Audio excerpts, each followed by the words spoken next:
রাত ১টা বাজে আমার অদ্ভুত ক্রেভিং হলো, মুরগির মাংস দিয়ে খিচুড়ি খেতে ইচ্ছে করছিল। তারপর আর কি বানিয়ে এভাবে খেয়ে নিলাম, আর এত বেশি মজার হয়েছে খিচুড়িটা, মানে আমার কল্পনার বাহিরে ছিল।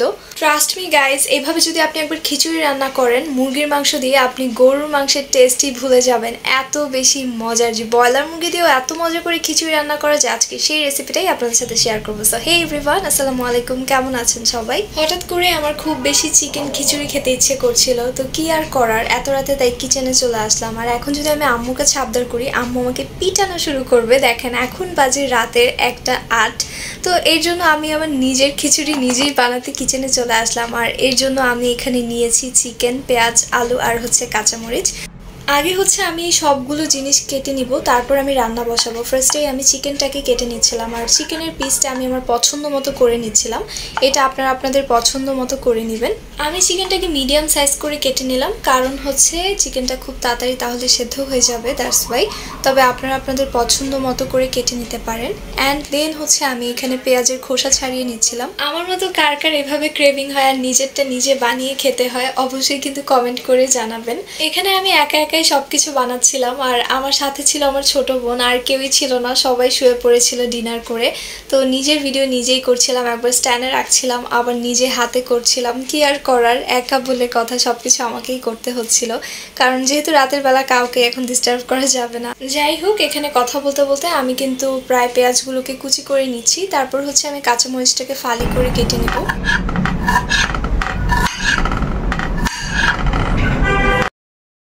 আর এদিকে পেঁয়াজ কাটতে কাটতে লিটারেলি আমি কান্না করে দিয়েছিলাম, কারণ পেঁয়াজের মধ্যে অনেক বেশি ঝাঁজ ছিল, আর এত বেশি গরম ছিল কিচেনে গাইস, মানে আমার খুব বেশি বিরক্ত লাগছিল। এদিক দিয়ে খেতেও ইচ্ছে করছিল, এদিক দিয়ে আবার আমার অনেক গরম লাগছিল।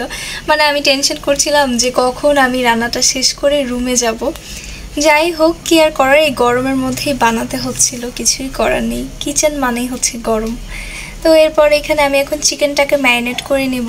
এর জন্য চিকেনটাকে খুব সুন্দরভাবে ধুয়ে নিয়েছি। এরপর এর মধ্যে দিয়ে দিলাম এলাচ, দারচিনি আর হচ্ছে লবঙ্গ। এরপর দিয়ে দিলাম আদা বাটা, রসুন বাটা, লাল মরিচের গুঁড়ো, হলুদের গুঁড়ো। ঝালটা অবশ্যই আপনাদের পরিমাণ বুঝে দিবেন, আপনারা যেমন ঝাল খেতে পছন্দ করেন ঠিক তেমনটা। এরপর এর মধ্যে আমি দিয়ে দিলাম ধনিয়ার গুঁড়ো, সেই সাথে পরিমাণ মতো লবণ, আর আগে থেকে কুচি করে রাখা কিছু পরিমাণ পেঁয়াজ। এখন হচ্ছে এই সব কিছুকে খুব ভালোভাবে মেখে নিতে হবে। যত ভালো করে চিকেনটাকে মাখতে পারবেন ততই কিন্তু মশলাগুলোর ভেতরে ঢুকবে। আর সবচেয়ে বড় কথা হচ্ছে এই চিকেনটাকে খুব ভালোভাবে মেখে নেওয়ার পর এটাকে অবশ্যই অবশ্যই ম্যারিনেট করতে হবে। সেটা 20 মিনিটের জন্য হোক কিংবা 30 মিনিটের জন্য হোক, আর 1 ঘন্টার জন্য ম্যারিনেট করলে তো আরও ভালো হয়। তবে আমার হাতে যেহেতু সময় ছিল না, বেশি রাত হয়ে গিয়েছিল, দ্যাটস ওয়াই আমি 20 মিনিটের জন্য ম্যারিনেট করে রেখেছিলাম। মানে এটা ম্যারিনেট করে আমি বাকি যেই কাজগুলো ছিল ওইগুলো করছিলাম। আপনারা চাইলে চিকেনটাকে এভাবেও রান্না করতে পারেন, আবার চাইলে মশলাটাকে কষিয়ে, মানে পেঁয়াজের সাথে পেঁয়াজটা হয়ে আসলে মশলা দিয়ে কষিয়ে তারপর চিকেনটা দিয়েও রান্না করতে পারেন। তবে আমার কাছে এভাবে ইজি মনে হয়, আর এভাবে খেতেও অনেক বেশি মজার হয়, দ্যাটস ওয়াই আমি এভাবেই করেছি। তবে আপনারা চাইলে এভাবেও করতে পারেন, ওভাবেও করতে পারেন, একই কথা। এরপর চুলায় একটি ফ্রাই প্যান বসিয়ে দিয়েছি, এর মধ্যে অবশ্যই তো তেল দিতেই হবে। পরিমাণ মতো কিছু তেল দিয়ে এর মধ্যে এখন আমি চিকেনটা দিয়ে দিলাম। দিয়ে এবার এই চিকেনটাকে আমি কিছুক্ষণ নেড়ে নেব।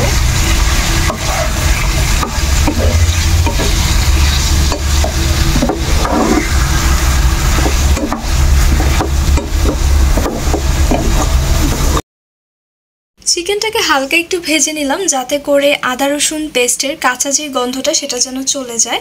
একটু ভাজার পরে এর মধ্যে আমি আলু দিয়ে দিচ্ছি, নয়তো কিন্তু আলুটা পরে দিলে সেদ্ধ হবে না, যেহেতু এটা ব্রয়লার মুরগি, তাই ব্রয়লার মুরগির সাথেই হচ্ছে আলুটাকে দিয়ে দিতে হবে। দিয়ে এবার আলু চিকেন খুব ভালোভাবে নেড়েচেড়ে মিশিয়ে নিতে হবে। এই মুরগিটা সেদ্ধ হতে কিন্তু বেশি সময় লাগে না, এটা আমরা সবাই জানি। সো আমি এটাকে কিছুক্ষণ নেড়ে ঢাকনা দিয়ে রেখে দিব, যতক্ষণ পর্যন্ত না চিকেনটা সেদ্ধ হচ্ছে। আর এই চিকেন থেকে যেই পানিটা বের হবে সেটা দিয়ে কিন্তু চিকেনটা সেদ্ধ হয়ে যাবে। দেখতেই পাচ্ছেন আমি বেশ কিছুক্ষণ ঢাকনা দিয়ে রেখেছি চুলার আঁচ মিডিয়াম লোতে করে, আর এর মধ্যেই চিকেন থেকে বেশ কিছুটা পানি বের হয়ে গিয়েছে। আর এই পানি দিয়েই কিন্তু আমার চিকেনটা প্রায় সেদ্ধ হয়ে গিয়েছে। এক্সট্রা করে আর আমার পানি দেওয়ার প্রয়োজন হয়নি। তবে আপনাদের যদি মনে হয় যে এক্সট্রা একটু পানি দেওয়ার প্রয়োজন আছে রান্নার সময়, সেক্ষেত্রে আপনারা একটু পানি দিয়ে নিতে পারেন, কোনো সমস্যা নেই। যেহেতু আমার চিকেনটা এখন হয়ে গিয়েছে, আমি নামিয়ে ফেলবো কিছুক্ষণের মধ্যেই। সো নামানোর আগে এর মধ্যে আমি কিছুটা জিরার গুঁড়ো দিয়ে দিচ্ছি। আর খুব সুন্দর ঘ্রাণ বের হয়েছিল, পুরো ঘর একদম চিকেনের ঘ্রাণে ভরে গিয়েছিল। আমার তো বেশ ভালো লাগছিল। যাই হোক, এখানে আমার চিকেন হয়ে গেছে। এখন হচ্ছে আমি চালটা রান্না করব, মানে খিচুড়ি রান্না করব। এর জন্য আমি নিয়ে নিলাম 1 কাপ পরিমাণ চাল, 1 কাপ পরিমাণ মুগ ডাল, আর হচ্ছে 1 কাপ পরিমাণ মসুর ডাল। মুগ ডালটাকে আমি হালকা করে একটু ভেজে নিয়েছি। এটা তো আমরা জানি যে খিচুড়ি রান্নার সময় মুগ ডালকে হালকা একটু ভেজে নিতে হয়। সো যাই হোক, এরপর একটা হাঁড়ি বসিয়ে দিলাম। এর মধ্যে দিয়ে দিলাম পরিমাণ মতো তেল, কিছু দারচিনি আর হচ্ছে কিছু এলাচ, মানে 2টা এলাচ আর হচ্ছে কিছু দারচিনি দিয়ে খুব ভালোভাবে এটাকে একটু ভেজে নিলাম। ভেজে তারপর এর মধ্যে আমি কুচি করে রাখা পেঁয়াজটা দিয়ে দিলাম। এবার পেঁয়াজটাকে নেড়ে চেড়ে আমি ব্রাউন কালার হয়ে আসা পর্যন্ত অপেক্ষা করব। পেঁয়াজটা ব্রাউন কালার হয়ে এসেছে, ঠিক এই পর্যায়ে আমি এর মধ্যে দিয়ে দিচ্ছি আদা বাটা আর হচ্ছে রসুন বাটা দিয়ে এবার এটাকে একটু হালকা করে ভেজে নিব, মানে প্রায় 1 মিনিটের মতো, যাতে করে আদা রসুনের যেই কাঁচা স্মেলটা সেটা যেন দূর হয়ে যায়।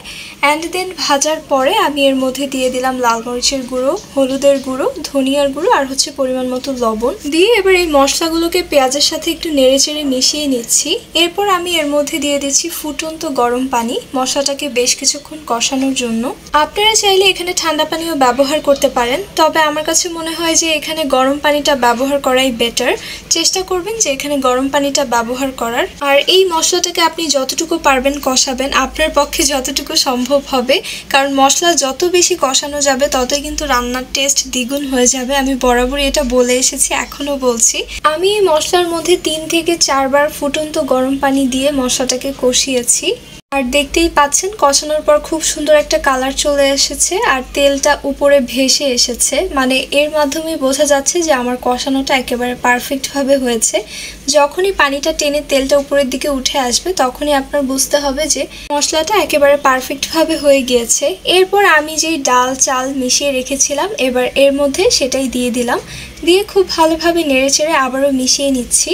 এবার এই চালটাকে 7 থেকে 8 মিনিট ধরে ভেজে নিতে হবে, চুলার আঁচ মিডিয়াম থেকে একটু বাড়িয়ে, কারণ চালটাকে আপনি যত ভালো করে ভেজে নেবেন ততই আপনার চালটা কিন্তু ঝরঝরে হবে, মানে খিচুড়িটা ঝরঝরে হবে। আর আজকের খিচুড়িটা আমি একটু মাখা মাখা করব, এর জন্য আমি আজকে পানির পরিমাণটা একটু বেশি দেব। তবে আপনারা একেবারে ঝরঝরে খেতে চাইলে পানিটা সম্পূর্ণ টানিয়ে নিলেই কিন্তু হয়ে যাবে। এত রাতে আমার ভিডিও করার কোনো প্ল্যানই ছিল না, মানে সাডেন বলতে পারেন আমি ভিডিওটা করেছি। আমার ক্রেভিং হয়েছিল আর সেটাও আমি আপনাদের সাথে শেয়ার করছি, মানে রেসিপিটা। কারণ হচ্ছে অনেক আপুরাই আমার রান্না খুব বেশি পছন্দ করে, সেই আপুদের কথা মাথায় রেখে আমার ভিডিওটা করা। আর যারা নতুন রাঁধুনি আছেন, আই হোপ তাদের জন্য আমার আজকের ভিডিওটা হেল্পফুল হবে। আমি শুধুমাত্র বলে দিই যে আমি কিভাবে রান্নাটা করি, আমি ওইভাবে পরিমাণটা বলি না। তবে আপনাদের যদি কোনো কিছু বুঝতে কোনো প্রবলেম হয়ে থাকে অবশ্যই আমাকে কমেন্ট করে জানাবেন, আমি অবশ্যই আপনাদেরকে বলে দিব। যাই হোক, বেশ কিছুক্ষণ মিনিট খানিকের মতো চালটাকে ভেজে নেওয়ার পর এর মধ্যে আমি পরিমাণ মতো ফুটন্ত গরম পানি দিয়ে দিলাম।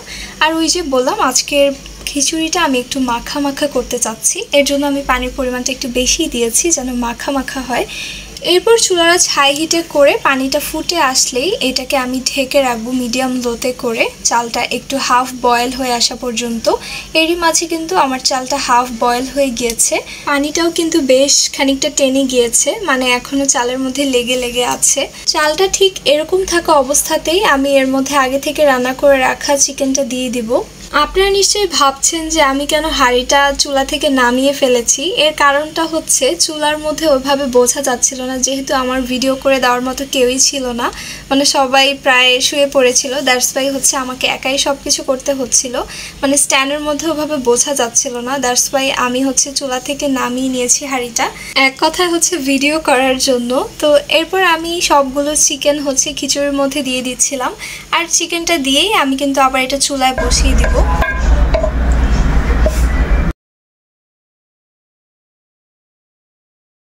এরপর হচ্ছে আমি আলতো হাতে চিকেনের সাথে খিচুড়িটাকে খুব ভালোভাবে নেড়েচেড়ে মিশিয়ে নিচ্ছিলাম, আর নেড়েচেড়ে মিশিয়ে আমি এটাকে ঢেকে রাখবো চুলার আঁচ মিডিয়াম লোতে করে, একেবারে সেদ্ধ হয়ে আসা পর্যন্ত, চালটা প্রপার সেদ্ধ হয়ে আসা পর্যন্ত।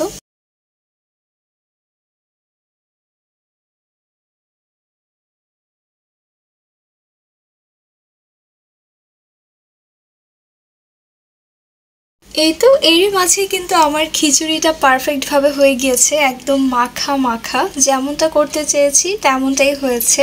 আর মাশাআল্লাহ দেখতেও খুব বেশি ডিলিশিয়াস লাগছিল। আর এই তো আমি আমার নিজের জন্য সার্ভ করে নিচ্ছিলাম। ফার্স্টে একটা বাটির মধ্যে আমি খিচুড়ি নিয়ে এটাকে বসিয়ে দিলাম প্লেটে।